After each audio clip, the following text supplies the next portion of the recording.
Ladies and gentlemen, by way of introduction, this is a film about trickery, fraud, about lies.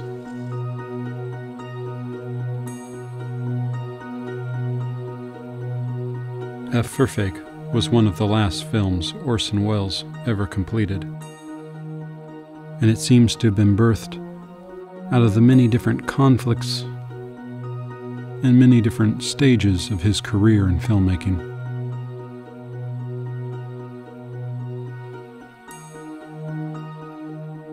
After starting his career on an incredibly high note, with full creative freedom and studio support, Welles would spend the next 15 years struggling for control of his work.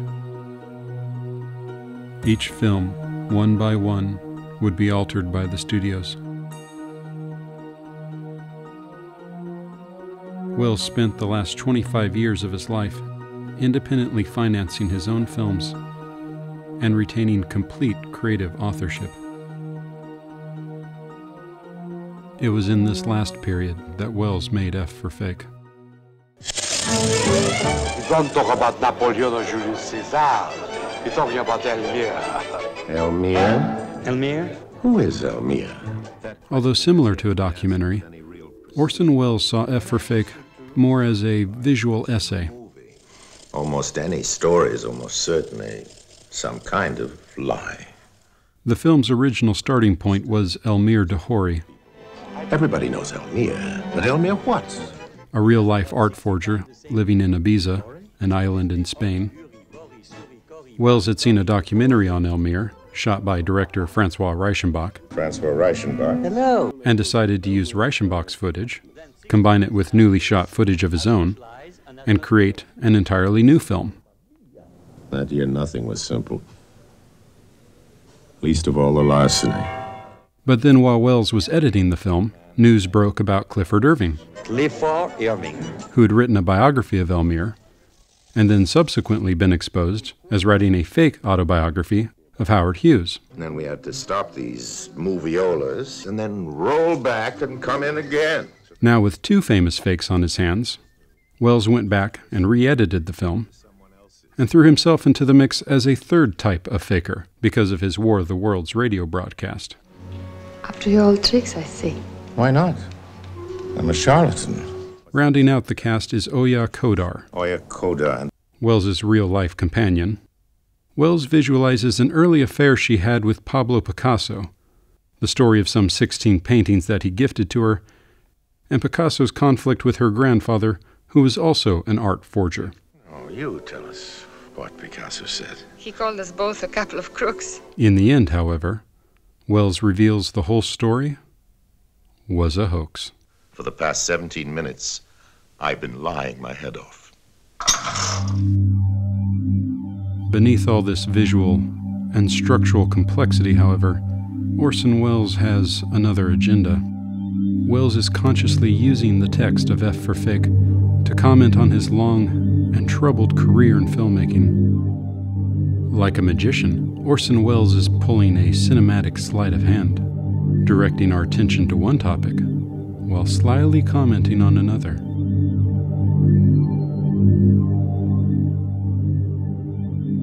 Let's examine the main premise of the film.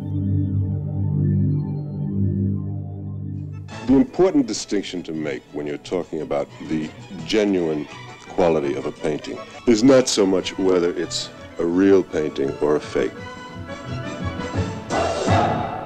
It's whether it's a good fake or a bad fake. Throughout the film, Orson Welles constantly foregrounds the theme of authorship. On the surface, you see the two protagonists and their seemingly intertwined relationship of fakery. That the author of Fake, a book about a faker, was himself a faker and the author of a fake to end all fakes. You also see the inner workings of the film. Orson Welles at the editing bay, images playing over a flatbed monitor, a camera crew behind the scenes. Our sneaky crew of cameramen hidden away. All meant to highlight an author's hand at work, even in the film itself. How much of all this was filmed in blissful ignorance of the facts? Beneath the surface of F for Fake, Wells also questions authorship. The film came from many sources: footage from Francois Reichenbach, footage from Wells, several story concepts from Oya Kodar. Many authors filtered through the mind of one author. In addition, Wells forges authorship on several occasions. High officials in the Hughes Empire. A local news anchorman is actually cameraman Gary Graver. We interrupt this program to bring you a Audio from the War of the Worlds radio broadcast of non-terrestrial objects. We return you now. Is entirely recreated. And the newsreel on Howard Hughes is a not too subtle fake. But if it's a failure, I'll probably leave this country and never come back, and I mean it. And that's what he did.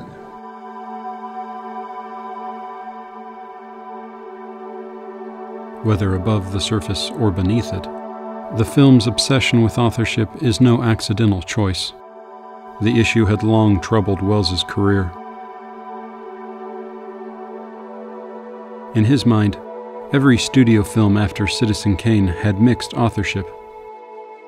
Some had been reshot, all had been re-edited. Then in 1971, his claim to Citizen Kane was also questioned. In her famous article, Raising Kane, film critic Pauline Kael argued that Wells had not co-written Citizen Kane, had tried to steal the credit, and that cinematographer Greg Toland was responsible for the film's visual innovation. All these claims, later to be proved untrue, deeply wounded Wells and further damaged his credibility. All this, of course, brings us back to the film, made only 1 year after Kael's article. Filmmaker and critic Francois Truffaut personally believed that F for Fake's real subterranean purpose was a riposte to the controversy created by Pauline Kael. But what is the message? What is Wells saying about authorship? Now, this has been standing here for centuries. The premier work of man, perhaps, in the whole Western world. In perhaps the film's most sincere moment, Wells openly praises the cathedral's beauty and observes, "And it's without a signature." Film scholar Joseph McBride firmly states, Wells is suggesting that, when considered in the ultimate philosophical light, an issue such as script credit for Citizen Kane fades into insignificance in the bright light of the film itself. As he told filmmaker Peter Bogdanovich, who cares if somebody finds a grip or prop man who says I didn't make Citizen Kane? What does that matter? What matters is the film. Our works in stone, in paint, in print, are spared, some of them for a few decades or a millennium or two, but everything must finally fall in war or wear away into the ultimate and universal ash. Maybe a man's name doesn't matter all that much. While McBride's theory is certainly valid, I believe Wells's full opinion in F for Fake is more complex and much more paradoxical. While viewing the film, one never forgets the author of F for Fake. Wells's on-screen persona is everywhere, narrating every detail, commenting on every character, his voice and body representing the first-person singular. Although made from several sources, F for Fake represents one voice. The Chartres sequence is one example, as Wells scholar Jonathan Rosenbaum argues. Interestingly enough, he's showing you Chartres as if it were Xanadu in Citizen Kane. So it's a mark of our authorship to make an allusion to Citizen Kane, but he's using it in order to demonstrate that we don't even know who made Chartres because so many people worked on it, and it doesn't really matter. I believe Orson Welles is using a paradox, that the art is much more important than the artist, and the artist is much more important than the art. That both are most important.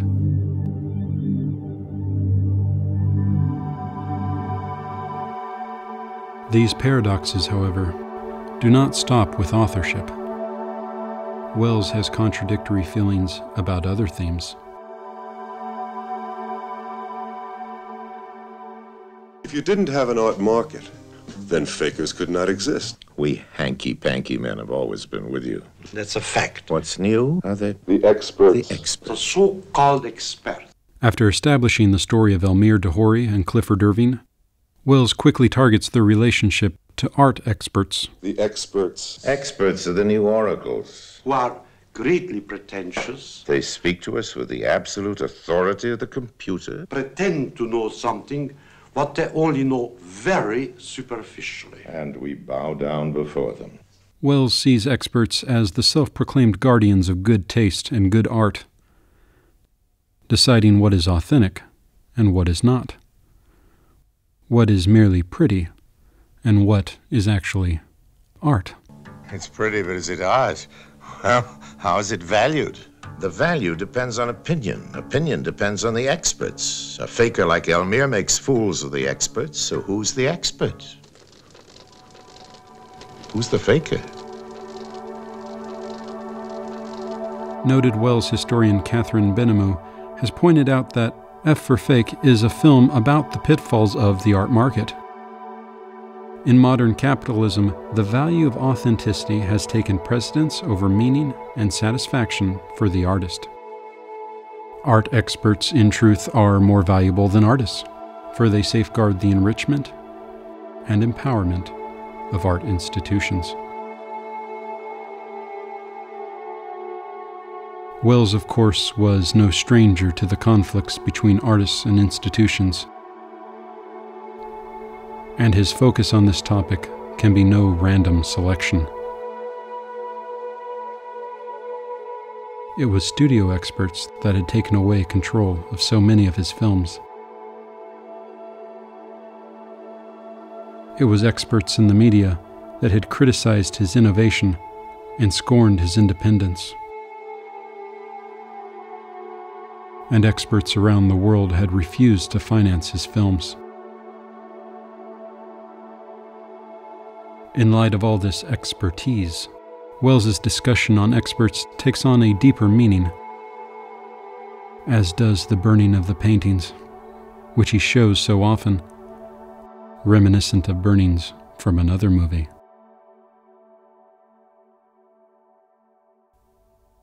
When I was unable, but absolutely unable, to sell any of my paintings. How could you blame me? I had no money in my pocket, no socks in my shoes, and no real painting style of my own. While clear in his opinion of experts, Welles is less clear in his view of success in the commercial world. On the surface, he seems to favor the unsuccessful upstarts Elmire de Hory and Clifford Irving over the hugely successful Howard Hughes and Pablo Picasso.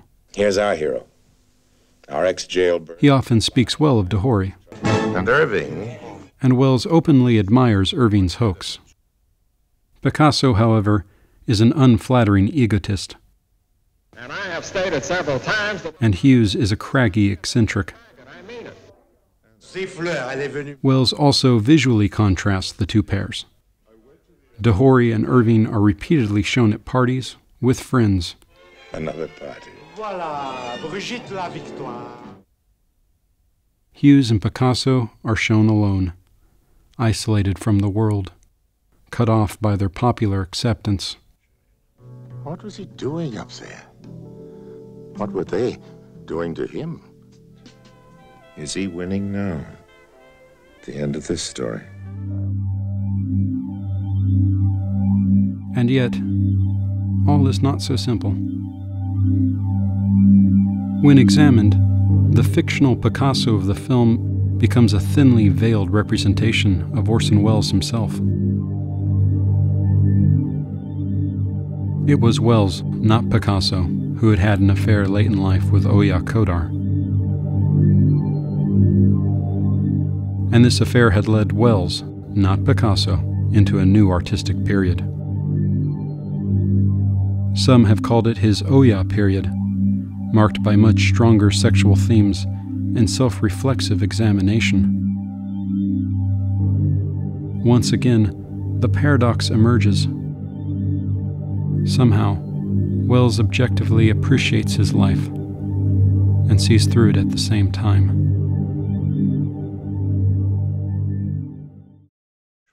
The triumphs and the frauds, the treasures and the fakes, a fact of life. We're going to die. Be of good heart. Cry the dead artists out of the living past. Our songs will all be silenced. But what of it? Go on singing.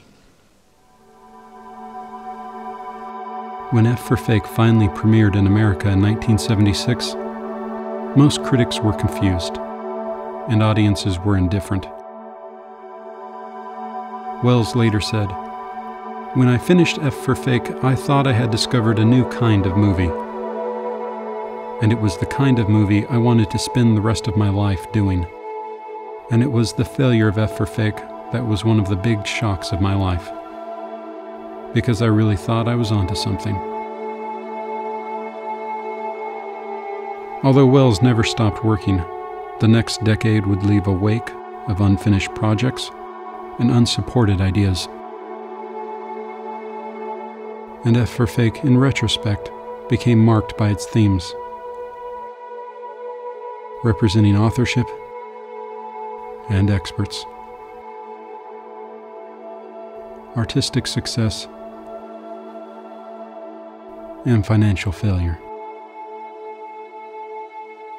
The outline of promise and the specter of promise unfulfilled.